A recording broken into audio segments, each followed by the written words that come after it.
Welcome to Pockets of Joy with Niamh O'Connell. This episode, my guest is Irish actor, singer and songwriter Clare O'Malley. Clare works between the US and Ireland, has had a fantastic career off-Broadway and has so much wisdom to share to aspiring performers. Dive into this pocket of joy as we discuss self-confidence, careers in musical theatre, writing her EP and my own forays into performance. You can catch the video version of my podcast on the Wellness Clinic YouTube channel. Enjoy.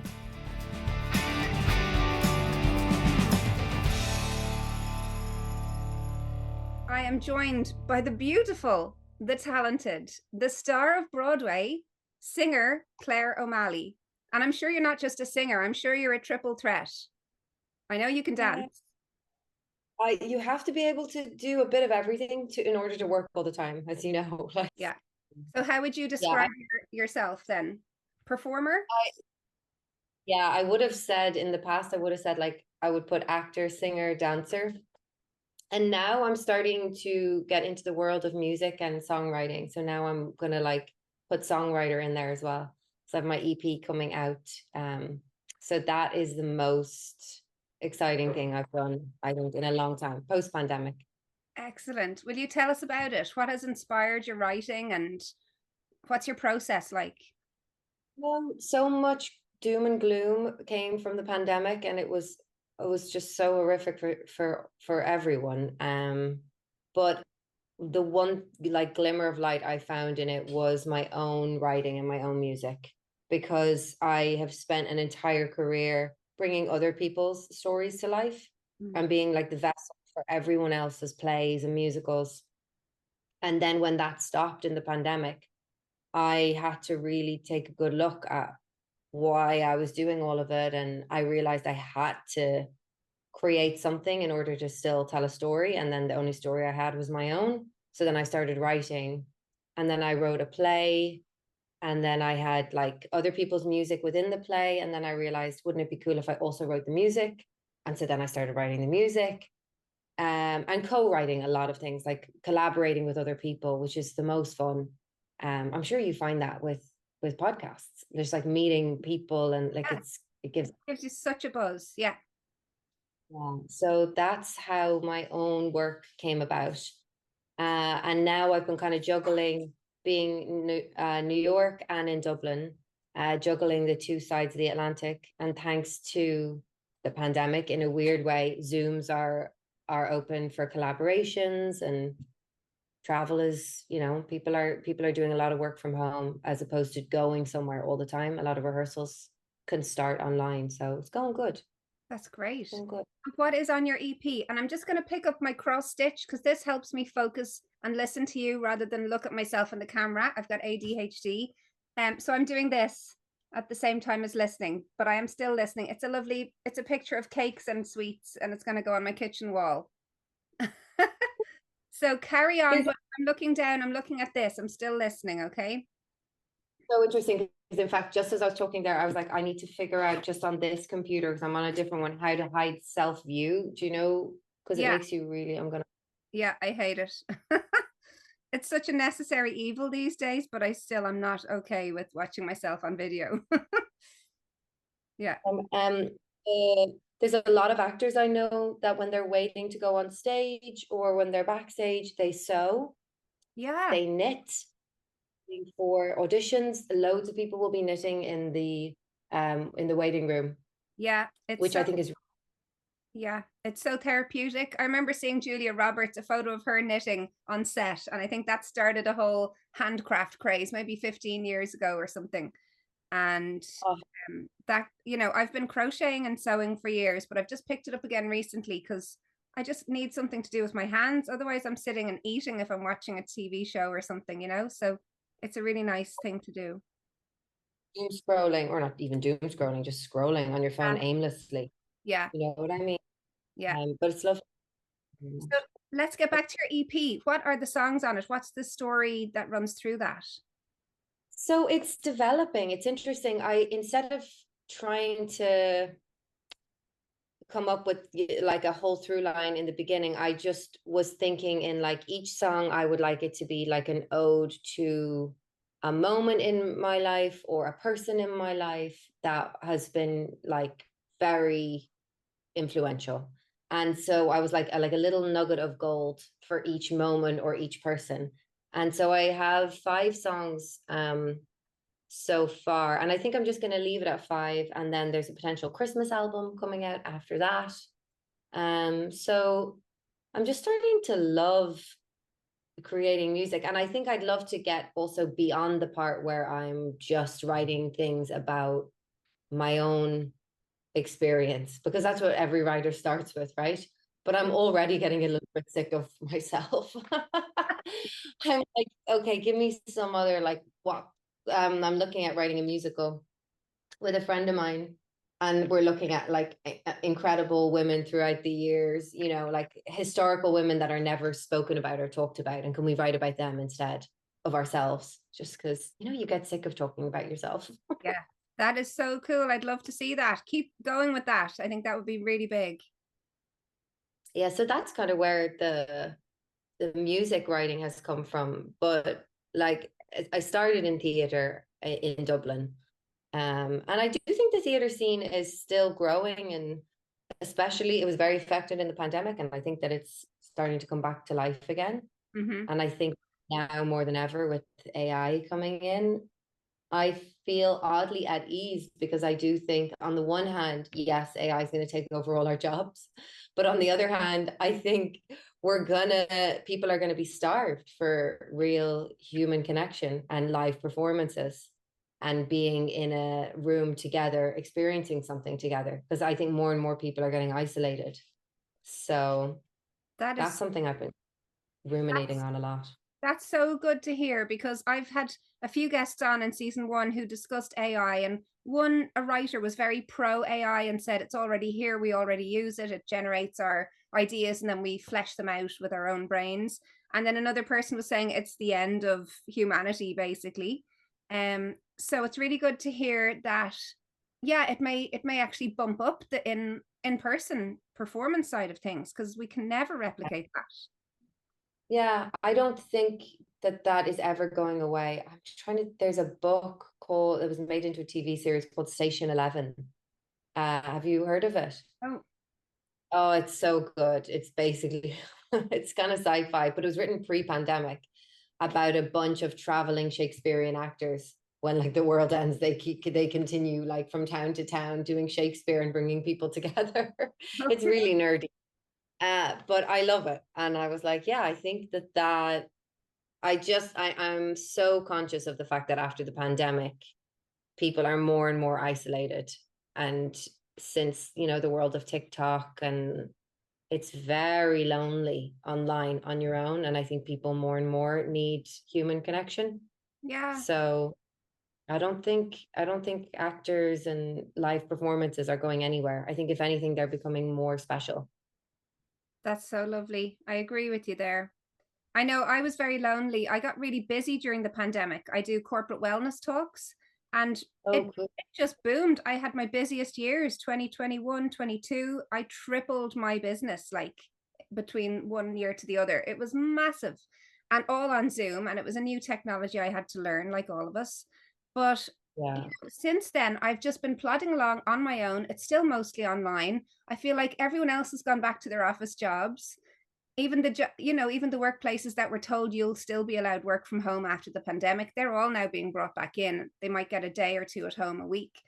But I've been really Yeah. isolated, and I feel like the joy is gone from my day to day. So I started this podcast literally just so I could hang out with people and chat to them about fun stuff.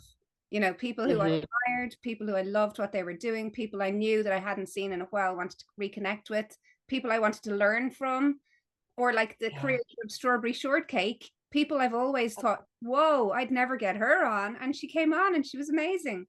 So I saw that. you would not believe the amount of creative juices that have been sparked in me in the last couple of months. And it's only that recent for me. But I feel like I was in a real rut before that, just lonely and isolated and just on my own little hamster wheel. I could not agree more. Yeah, that was me in the pandemic until I found collaborating with music. Yeah. I was totally, I mean, spent the first half of the pandemic in a sublet by myself in New York. Absolutely terrified. You know, in hindsight, I could have come back to Dublin sooner, but we didn't know. First of all, there were no flights. And second of all, we all thought, oh, it's only going to be 2 weeks, 3 weeks. So I stayed there and I had a lovely job that was supposed to happen in September that I was kind of holding out for. And then I only found out in July that it wasn't going to happen. And then, yeah, so I had lingered in New York way too long by myself. And the first 3 weeks, I was so creative. I was making funny videos. I was going to say, And I then, love those. I watched them with my daughter. She thought they were amazing. Your YouTube channel, isn't it? yeah. Yeah. I think it's so funny. I think like my nephews were the only ones to watch that initially. And they're like, Auntie Claire's like losing her mind. You can see how small your apartment is, and you're like running around and dancing and singing and all these characters. It's Oh, hilarious. But and, like, and that was an amazing gig with two, there was supposed to be two other people, but they had left. They had gone to a wedding in Mexico and then never returned. They went back to Chicago. So they never returned to New York. So I had the place to myself.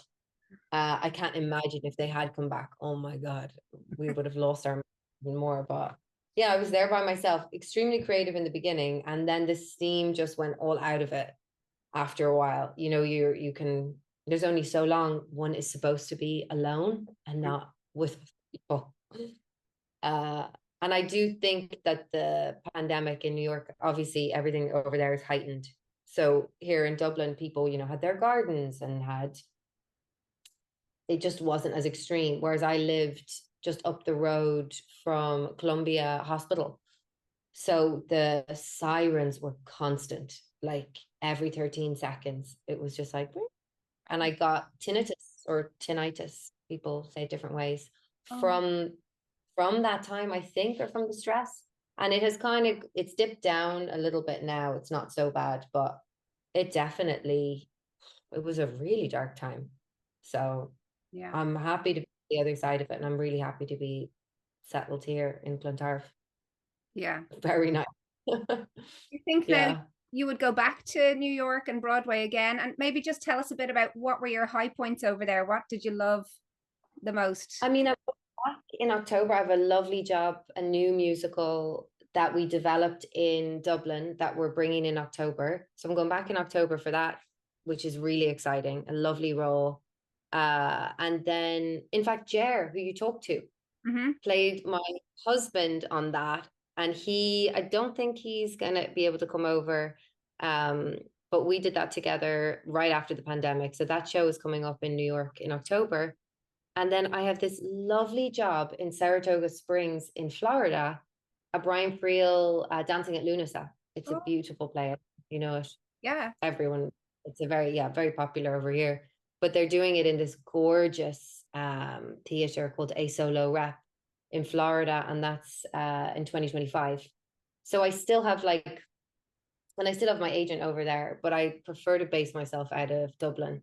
Mm-hmm. Um, but some exciting stuff coming up. And then I think the highlights pre-pandemic, there was a moment where I called mom and dad, you know, like FaceTiming them on the street. And I was like, I just want to say like thank you, because they've just been so supportive.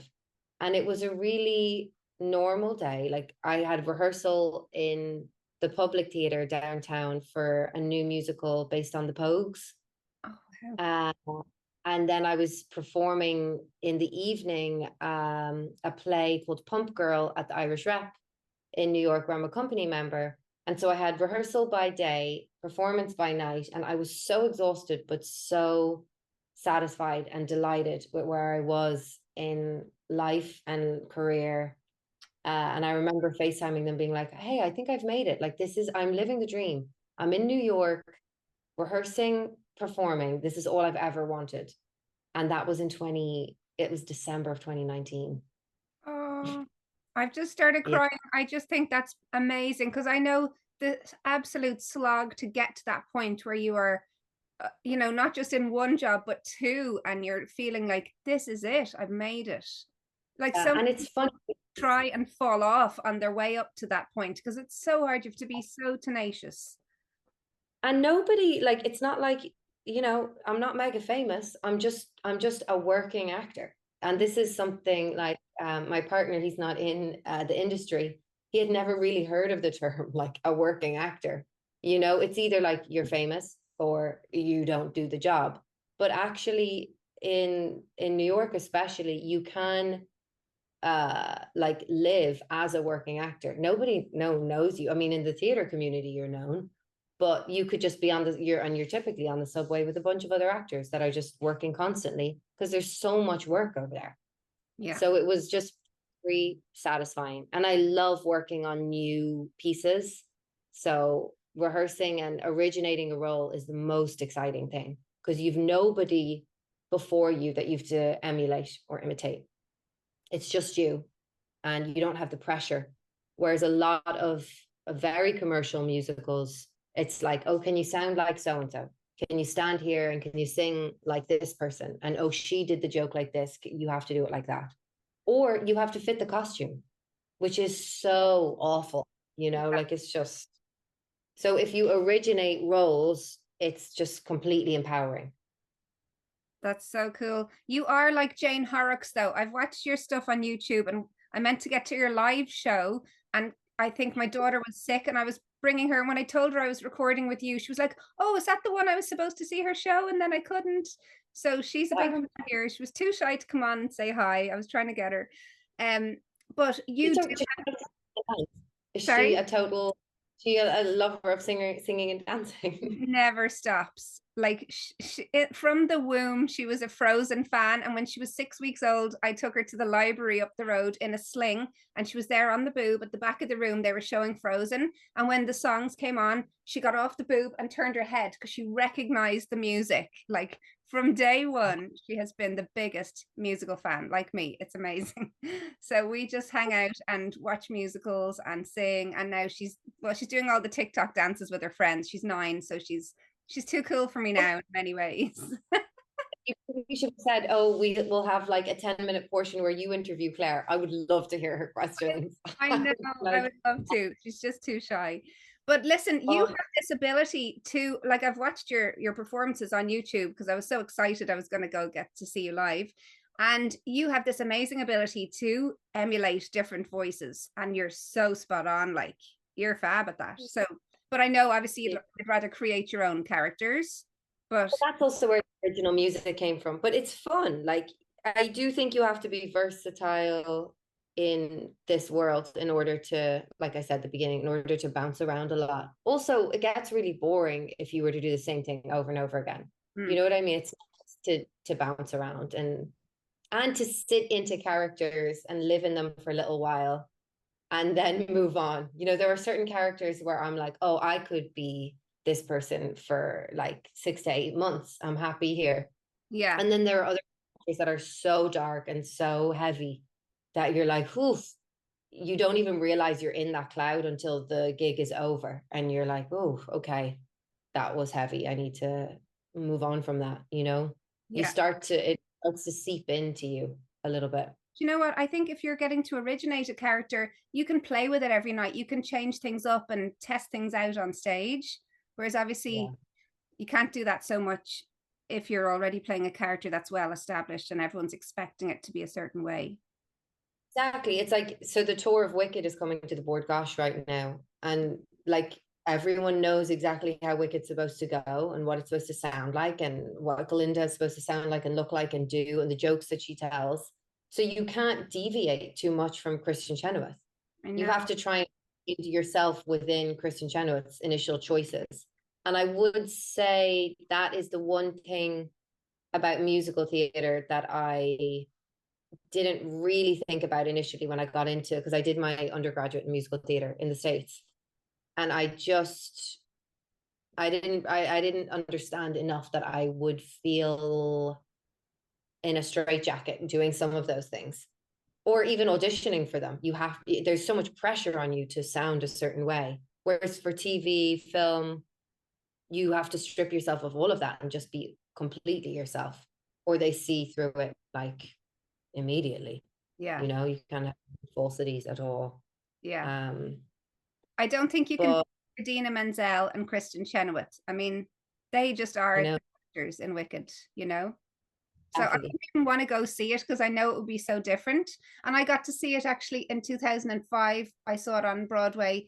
It was Shoshana Bean. Is that her name? Oh yeah, She was incredible. fantastic, but she wasn't Adina Yeah. Menzel. Yeah. Yeah, and you know what? These people, the fans of the theater, are so intense that, like, say Patti LuPone isn't going on that night, people will boo in the audience. They'll literally boo, and they're like, the role of Patti LuPone is being played by so and so, and people boo. And some people want their tickets back. People are brutal, but I guess sports fans are as well. It's all Yeah. the same.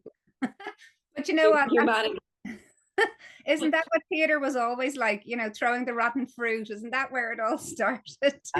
So we've come back to that again. You And have in your family, you understand the world, you get it. You understand how up and down and like the choices that have to be made, and you have a family within that world, which is tough. It's tough. I know a lot of people that do, so that's so impressive. yeah, Very yeah. impressive.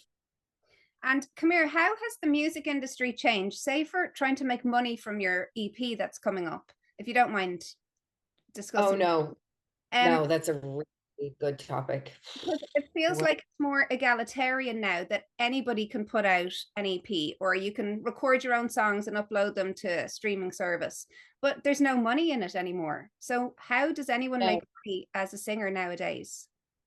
it's a really interesting question. So what's starting to build for me, what I'm starting to realize is that you monetize once you kind of have a fan following and a basis of people that will come to shows. So I don't necessarily, unless one of the songs gets picked up and used on a TV show or on a commercial, or that would be best case scenario.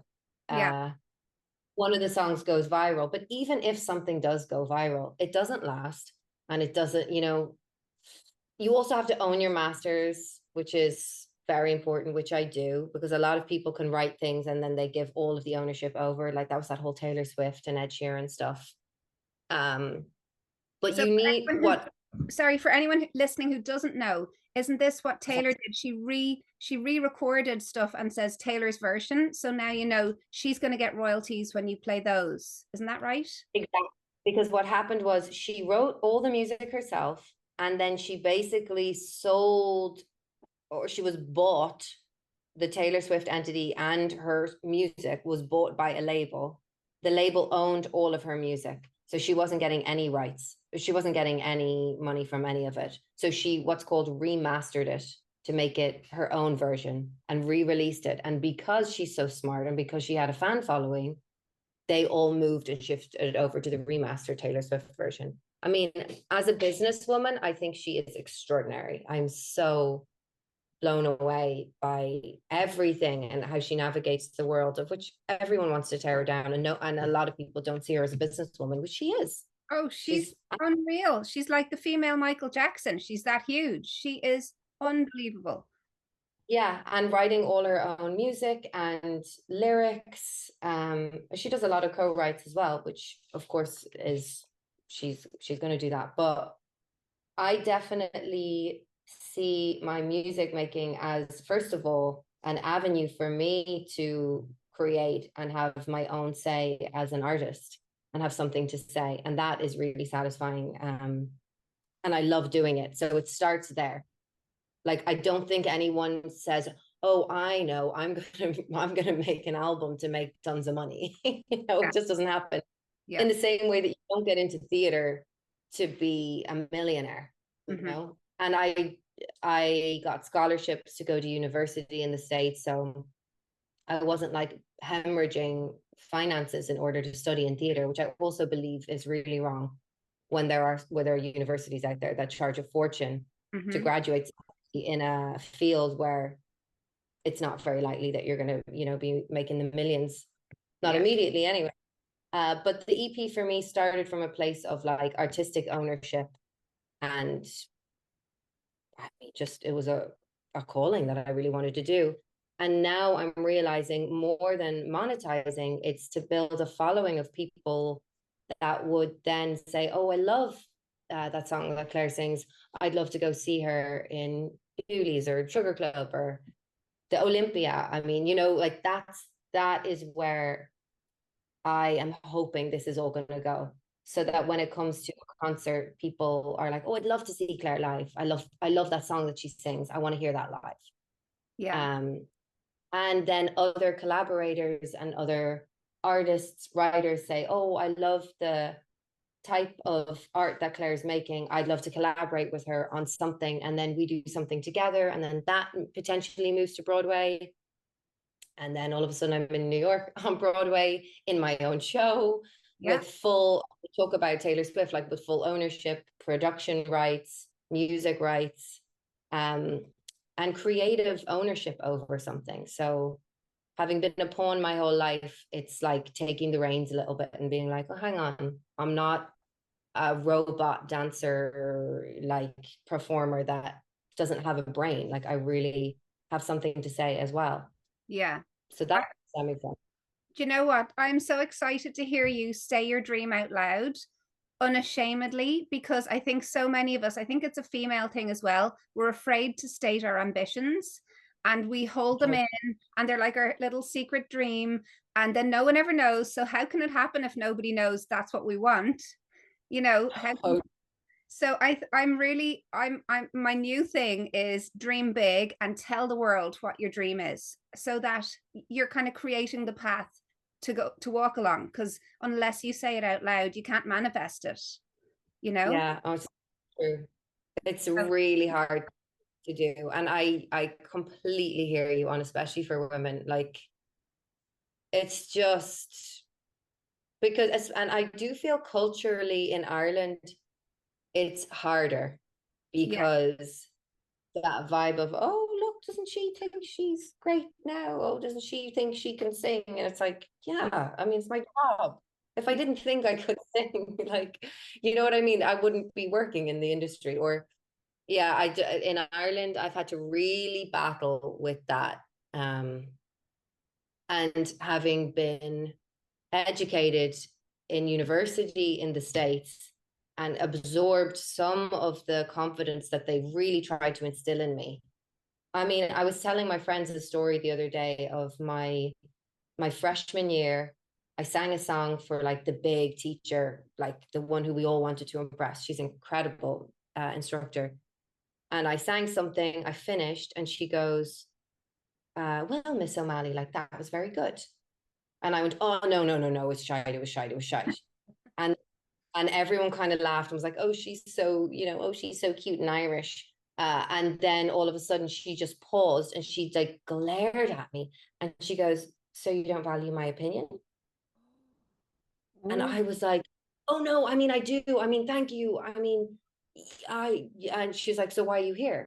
If you don't want my opinion, just take, like, leave, basically. So then you have to, like, it was a hard pill to swallow initially, but if someone compliments you after you've done some work, you can just say thank you. You Mm-hmm. don't have to be like, I'm terrible. I know I was so bad. But in Ireland, it's expected. Yeah. If somebody you, you're expected to say, no, I'm hideous, or oh, it's from pennies, or oh no, I'm terrible. You can't say like or you get a real bad rep, you know. It's So I'm learning how to balance the two worlds. I think there's something that can be learned from both. I'm not saying that America, because I do think America has a tendency to swing too far in the other direction, but I do think that there is a nice middle ground between the two. yeah. I do think we need that. I think we keep ourselves very small. We keep our lives very small for fear of putting our head up above the crowd. And I'm guilty of that too. It's something I'm really working on, especially this year. I was so nervous to start a podcast because I was like, I don't know, I just thought people were going to criticize it or it wouldn't be successful and I'd look like a failure if nobody wanted to watch it. You know, all these stupid ideas. And then I just thought, if I never do it, what am I going to do? Just sit at home wishing I was out there doing something fun? That's not an option either. So you do have to just kind of shut that inner voice off. That's work I'm doing at the moment with, I'm putting together a group of people who want to build on their dreams and just get rid of that negative voice and just really go for it. and it's called My Inner Circle. For anyone listening, you can sign up on my website or at my social media. And there's going to be a monthly Zoom where people work on a challenge every month. And we're starting with healing our relationship with our bodies, because I think we are so disconnected physically from ourselves. It's something I only noticed as when I was growing up. I did a little musical theater as a teenager, but I didn't get into performing arts till I was in my early 20s. And through dancing every day in college, I realized how disconnected I'd been from my physical body because I was so academic growing up. I never considered my body needed the right food or enough water or exercise. It just wasn't an option. I was just all in my head. And I think when you're disconnected like that, it makes it really easy for negative stuff to come in. You're very easy to be sold stuff too, because you hate your body. So people can sell you diet pills or Weight Watchers programs or whatever rubbish they're touting, because you hate yourself, you hate your body, and you view it as separate from you. So I'm really all about healing that connection, so you see yourself as a whole being, and that's how you present yourself to the world. You're embodying the stuff that's in your head. It's actually coming into your body and making you feel different. Sorry for going on and on, but that's what I'm really passionate about now, because I'm on that journey myself. No, I am too. And I don't know if it ever goes away. I think it's a continual conscious effort every day to improve everything you just said. I really do. I think especially being female and hormones, they swing. You like it's sometimes to rein yourself in from when you start to go down that tunnel of comparison, and it's the worst. And social media makes it like really difficult to not do that, because it's setting you up. And like you said, you're vulnerable to be sold all sorts of things when you're in that headspace. But something you said that about what will people say? Will I do this, or what will people say? Yeah, I've struggled with that for so long. What will people think, or what will, and then I'm like, you know what? First of all, people are typically thinking about themselves most of the time, and they're not thinking about you. And then you have to remind yourself of that. And then I also think, well, even if people are bitching and snarling and judging about what I'm doing, well, I'm still doing it. It's not like, if people are talking about you, sometimes I feel like you've made it a little bit, because people are talking about you. Whether or not it's good or bad, you're a topic of conversation. So you know what? Let them talk, because they're going to talk anyway. And the more I dived into positive psychology, the more I realized when someone says something bad about you, like gossips about you or points out a flaw in you or perceived flaw, it only reflects what's going on in their head. It shows they're in a negative space, that they have those own issues, and that's what they're projecting onto other people. So when you realize none of what people say is ever about you, it gives you so much strength, because you're like, I'm in this invincible force field where no one can touch me with their negativity. But that again takes conscious work, because we've all been programmed to be very interdependent and care what our peers think of us. That's how we grow up. Well, especially like in a world of theater where most of my early career I spent walking into rooms and standing in front of a panel, announcing my name, my song choice, singing, and then them saying nothing and me saying thank you, and then exiting. And them just judging me. Like, that is the setup, is we are here to judge you, yes or no, we will. And just constant rejection. Like, if you don't find a kernel of why you're doing it for yourself in all of that, it can completely consume you and like bring you down. I'm just so creepy. I'm looking up your hubby here and I'm like, oh my God, I know he's been so many things. I know. We must have mutual people. Wow. And he's a triple threat. He doesn't get to sing and dance, but he's bloody great at it. That's where we met. He was in Simcoe, and so was I, and we got together during the show Cabaret in the year 2000. Oh my God, that's one of my favorite shows. I know you in that show. Okay, so I was in Barry's always joked that I'm born for chorus. I never got a lead role till I went to performing arts college, and then I got to play Anita in West Side Story, which was amazing. And I had dreams of Broadway myself, but never got past the dance, the first cattle call dance auditions. I always failed miserably there, but I was a stronger singer. But anyway, Well, so Barry you and wouldn't get past dance school. That makes no sense that you would be in a dance school. Do you know what I mean? That's yeah, so silly. Oh, that's so annoying. now I Anyway, went to London. I even tried out for the Wicked tour in like 2004. I went over and auditioned for that. Didn't get through. But yeah, I had big dreams. I auditioned for like Riverdance and Anuna. I was going to go on any of those tours if I got picked up as well as a singer. Didn't get through. But like I always came close. And do you remember there was a Halfpenny Bridge musical in the early 2000s?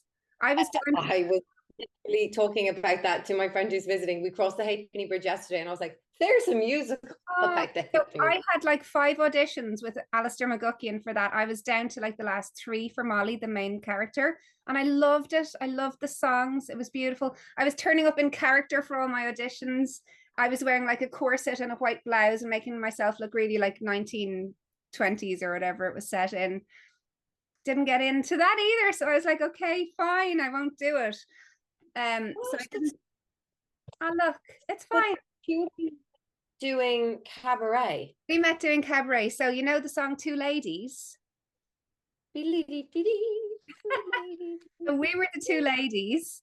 He was in drag wearing ballet tights and a dress and homemade high heels that he made for size 11 feet. And I was the other lady. We both had like the red cheeks and the hair and pigtails. And we were together obviously for that song and dance. And we also were paired up as like a couple in the background of one of the bar scenes. He was a sailor and whatever. So the chemistry was undeniable when we actually got talking. But he was 3 years younger than me, so he had joined a few years prior, and he was only 16, and I wasn't looking at a 16-year-old when I was 19. So it wasn't for another few years. I had gone away to study. I was in Spain for a year. I did languages for my first degree course, and then came back, and then we were paired up together, and then it was like fireworks. We got I knew within the first weekend that I would marry him. Like I knew kind of the first night, I was just like, this is the guy for me. And then we got engaged 5 weeks later. He proposed. Really cute. Oh, cute. Now we Yeah, have 3 kids, yeah, Jesus. Three. 3 children. We have a 16-year-old, a 13-year-old, and a 9-year-old. 2 boys and a girl. Oh, I know. oh my God. How do you manage rejection? It's such a hard industry. I don't know how you guys do it. The what's made it way easier is having my own outlet. So the creating of the music has taken the power out of their hands and put it into mine. It's basically been like, okay, I'm going to continue to audition for all these plays that I would love to do. But if not, I'm not waiting around for you to give me a job so that then I can create. I'm creating constantly.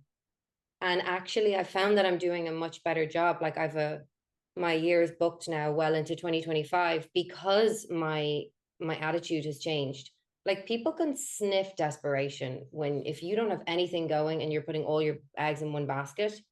I feel like it's like dating. You know what I mean? If Yeah. you're like desperate, like people tell, and then as soon as you have something for yourself and some ownership and you're not waiting for them to give you the job, then they want you. You're more desirable because you Crazy. have something on. But don't get me wrong, I spent years doing the other route Yeah. of putting all my every basket of every audition I went to. And not only that, but if they rejected me, feeling like, oh, what's wrong with me? Yeah. What am I not doing that they want? What do I not look like? What do I not sound like that they want? And that is a slippery slope. Yeah. And I think that you can that can be in every walk of life or any job or career. I do believe that if every time something doesn't go your way, if you turn it back on yourself, like what's wrong with me? It's a really dangerous way to look at things.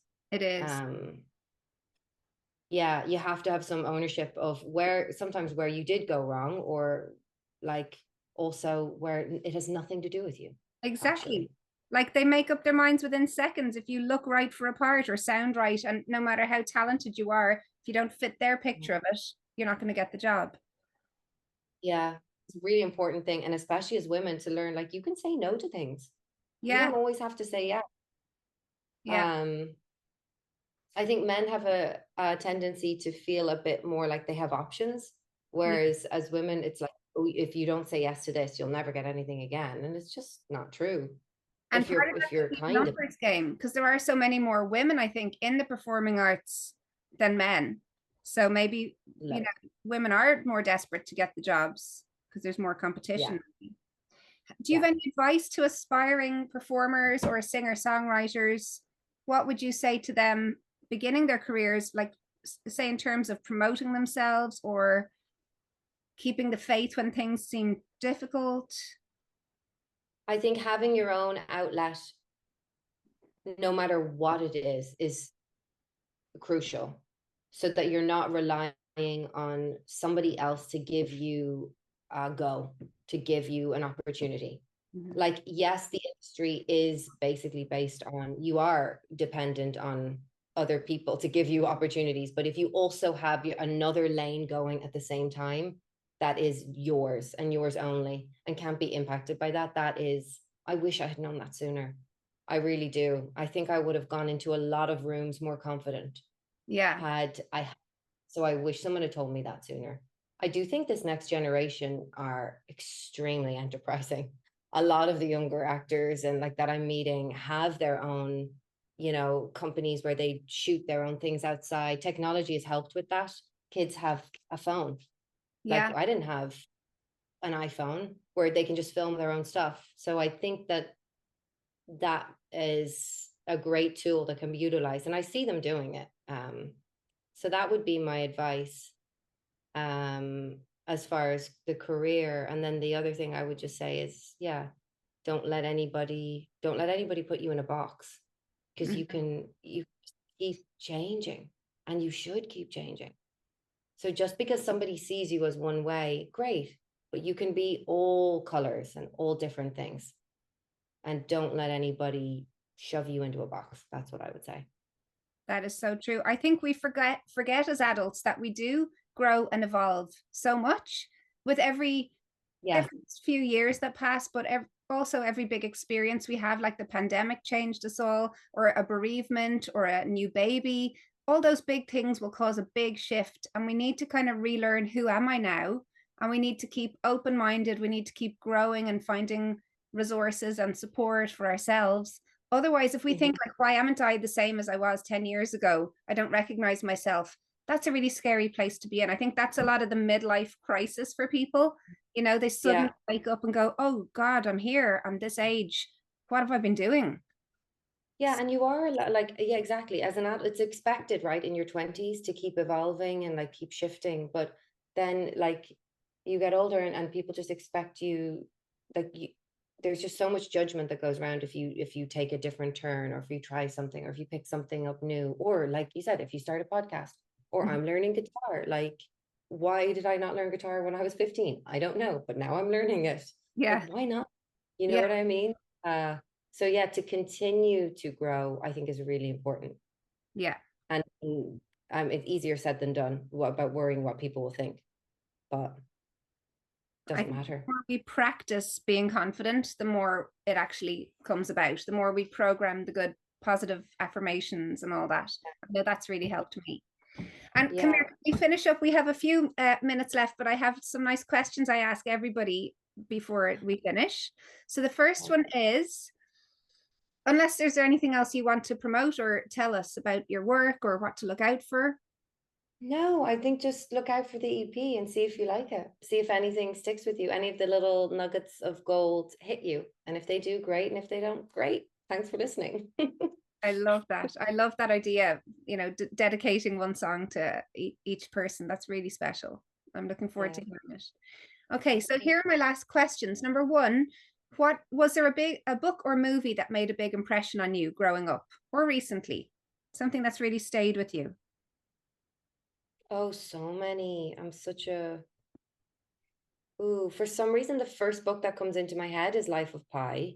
Oh yeah. Um, I just love the end of that where you do start to question, was it all real? Was the tiger in the boat?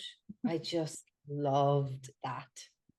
It spooked me a little bit, but it also made me it kind of shifted my way of thinking, having been so consumed by the book and the story. Similarly, it's not a book, but the movie The Truman Show really, really got me. I watched that like at a young age, and I just remember kind of like looking around, being like, wait a second, is this all real, or like what's constructed? You know what I mean? Am I going to reach the end of the wall? I loved The Truman Show. Yeah, Um, Truman Show, Life of Pi, books. Like I said, Station 11 book is excellent as far as if you want to inspiration on art and theater and live performances, living beyond everything. That's a really good book to read. lovely. Um, yeah. Is that what you asked? What was a book that had For movie, you got it there. Thank you. What is your also favorite? Sound of Music too, by the way. Sound of Music is one of my favorite movies, and Wizard of Oz, of course. Oh yeah, amazing. They're in my top 10 as well. Yes. I wore ruby slippers for our wedding. Yeah, Oh and a pink dress. I was like my, Aurora from Sleeping Beauty. oh my God. And Glinda in the Yeah, beginning when she's, oh my God. Will you yeah. send me a picture?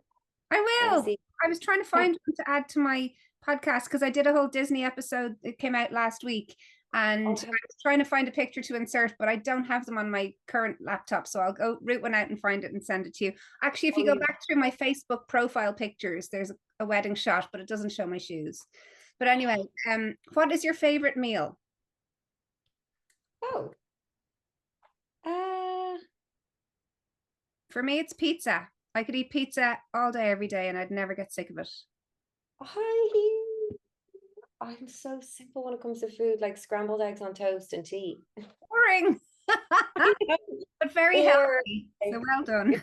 well, yeah, the other healthy one is I remember was Obama's favorite meal, which is smoked, which is not smoked salmon, salmon fillet, sweet potatoes, and broccoli. Oh, lovely.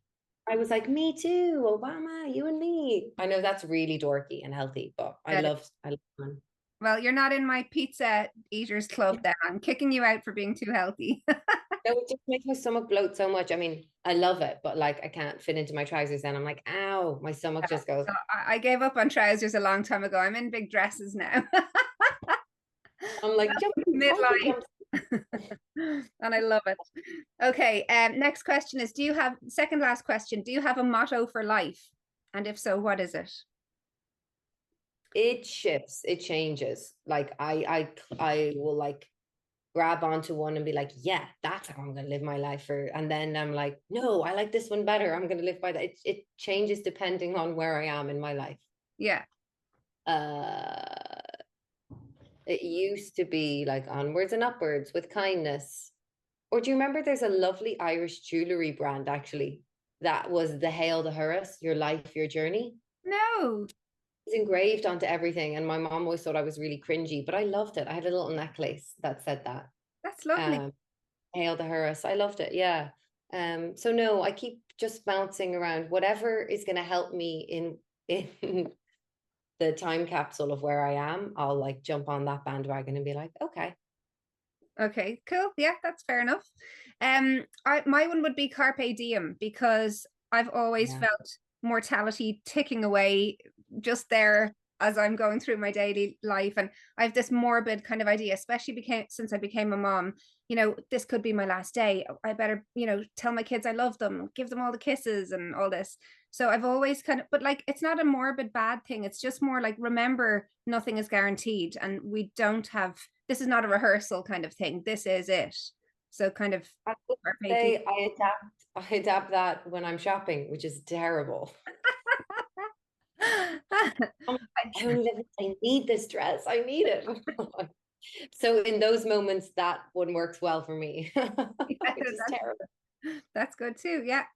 Okay. And finally, what is your idea of perfect happiness, if it exists? Oh. I don't know if it does. I actually think that letting go of perfection has made me happier. Because I definitely have spent a long time seeking like perfection, and I would always be like, grass is always greener. If Mm. I was in if I was in Ireland, I'd be like, oh, I have to be in New York. If I was in New York, I'd have to be in Ireland. Grass was always greener wherever I was not. Yeah. Uh, and so I guess actually a motto I do live by now that I think about it is like, you can only be where your feet are, Oh. which has helped me in moments where things get very overwhelming, and you're kind of, when you just have that big like sense of just existential, like what's happening. And if you just look down at your feet, it's like, okay, I'm here, this is where I am, what am I doing? I find that really helps me, because I don't think that perfect, I think you have to have the lows in life in order to really feel the happiness and the highs. You only really appreciate them because you've felt the really hard stuff as well. Mm-hmm. So I just don't think that there's a permanent stasis of happiness. I Mm-hmm. think it's like sine waves. Yeah. And we can kind of come in and go out and touch it sometimes for a moment, but then something else happens. Yeah. Yeah. And I try to like linger in it when it does happen. I really do try to, like this summer, I'm really happy to be here and to be creating music, and things are good, or like that moment when I called mom and dad, it wasn't that big a deal, but I was like, hey, I'm working by day and by night and I'm happy. I Yeah. think those moments are really important. Yeah. That's gorgeous. Very wise, Claire. You have so much wisdom, and Okay, I it don't know comes about that. across in your performances.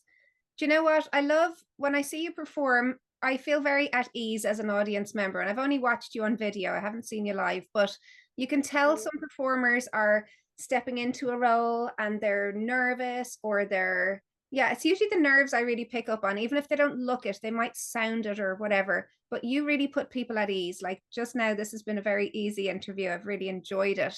Even though I couldn't believe that the 40 minutes had gone by. I was like, oh I can't my God. believe it either. But that comes across in all your work. I think people feel very safe with you, and you're coming from such a place of wholeness and experience and wisdom. It comes across in your work.